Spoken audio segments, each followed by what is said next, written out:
दोस्तों, उत्तर प्रदेश हमेशा से ही गुंडाराज के लिए जाना जाता रहा है। आज के समय में भले ही योगी आदित्यनाथ के मुख्यमंत्री के बाद इस राज्य में अपराध कम होते नजर आए हैं, मगर एक समय में पूरे उत्तर प्रदेश में सिर्फ खतरनाक गुंडों का ही राज चलता था। यहाँ एक से बढ़कर एक डॉन माफिया थे जिनका खौफ यहाँ की जनता पर छाया हुआ था, लेकिन आज वही खौफ इनके मन में योगी ने बैठा दिया है। दोस्तों, आज की इस वीडियो में हम बात करने जा रहे हैं उत्तर प्रदेश के टॉप गैंगस्टर्स की, जिन्होंने कई खतरनाक संगीन जुर्म किए और जिनके लिए आज भी इनके खिलाफ सैकड़ों केस दर्ज है। एक समय में इनके नाम से पूरा राज्य खौफ में रहता है, लेकिन आज यही खतरनाक गैंगस्टर अपने मुंह छिपाए फिर रहे हैं। तो चलिए बिना देर किए वीडियो को शुरू करते हैं और जानते हैं यूपी के सबसे खतरनाक गैंगस्टर्स के बारे में, जिनका नाम सुनते ही लोग कांप जाते हैं। नंबर 1, अतीक अहमद। एक समय में उत्तर प्रदेश में खौफ का नाम अतीक अहमद हुआ करता था, यहाँ तक कि पुलिस भी उससे डरती थी। अतीक एक गरीब परिवार से था, लेकिन अपनी 17 साल की उम्र में ही उसने अमीर बनने का सपना देख लिया था और नाबालिग उम्र में ही उसने जुर्म की दुनिया में कदम रखा। जैसे जैसे अतीक बड़ा हुआ, उसके जुर्म भी बढ़ते गए। सैकड़ों मुकदमे दर्ज होने के बावजूद भी इसे कोई नहीं पकड़ पा रहा था। ये अपहरण, हत्या, डकैती जैसी कई खतरनाक अपराध कर चुका था।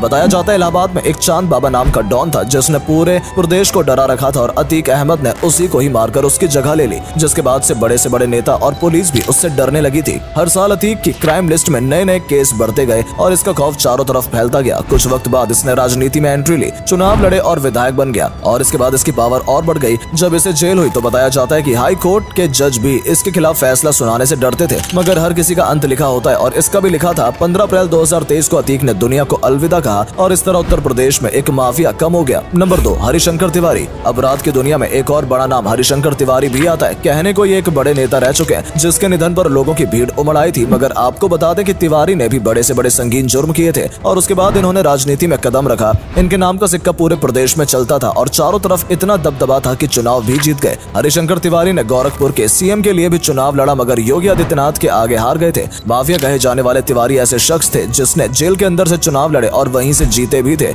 ये जिस पार्टी की तरफ से खड़े होते थे वही पार्टी जीतती थी और सबका कारण था तिवारी का डर, जिसे तिवारी ने हर जगह फैला रखा था। नंबर 3, राजा भैया। यूपी प्रतापगढ़ जिले के रहने वाले राजा भैया का पूरा नाम रघुराज प्रताप सिंह है, मगर ज्यादातर लोग इसे राजा भैया के नाम से ही जानते हैं। राजा भैया इतने बड़े माफिया थे कि इन्होंने लूटपाट, अपहरण, भ्रष्टाचार, हत्या, धमकी जैसे किसी भी जुर्म को नहीं छोड़ा। इसके हाथ हर जुर्म में रंगे थे। इस पर 50 से ज्यादा मुकदमे दर्ज हो चुके थे। इसके बावजूद किसी में इतनी हिम्मत नहीं थी कि राजा भैया को गिरफ्तार कर सके। ये कुंडा विधानसभा क्षेत्र से लगातार 7 बार निर्दलीय विधायक बन चुका है, जिससे इसकी पावर और ज्यादा बढ़ गई थी और किसी की मजाल नहीं थी कि इसके खिलाफ कोई कुछ भी कह सके। मगर जब इसके घर छापा पड़ा तो इसके घर पर करोड़ों की संपत्ति पाई गई। साथ ही साथ इसके 600 बीघा तालाब में कई नरकंकाल मिले, जिसे देखकर सब दंग रह गए। 2003 में इसे गिरफ्तार करके जेल में डाल दिया गया। इसके बाद जाकर जनता ने राहत की सांस ली, लेकिन इस पर जो मुकदमे दर्ज हैं उसमें से कई मुकदमों में इसे छूट दे दी गई है। इसका जेल से आना जाना भी लगा रहा है और आज भी कहीं न कहीं इसका खौफ लोगों के दिलों में जिंदा है। नंबर 4, मुख्तार अंसारी। यूपी का बाहुबली कहा जाने वाला मुख्तार अंसारी 18 साल से जेल की सलाखों के पीछे अपनी जिंदगी बिता रहा है, मगर इसी ने 18 साल पहले यूपी में बवाल मचा रखा था। हर इंसान इसका नाम सुनते ही डर जाता था। ऐसा कोई आरोप नहीं है जो इस पर नहीं लगा हो। मुख्तार अंसारी पर हत्या, किडनैपिंग, फिरौती, रंगदारी, डकैती जैसे सैकड़ों केस आज भी दर्ज है। इसकी दबंगाई देखकर कई गुंडे भी डर जाते थे। यहाँ तक कि जेल में रहते हुए भी इसने कई बड़े कारनामे किए और जेल से ही चुनाव लड़े, वहीं से अपनी गुंडागर्दी का काम जारी रखा। यानी जेल के अंदर से भी अंसारी अपनी गैंग चलाता था।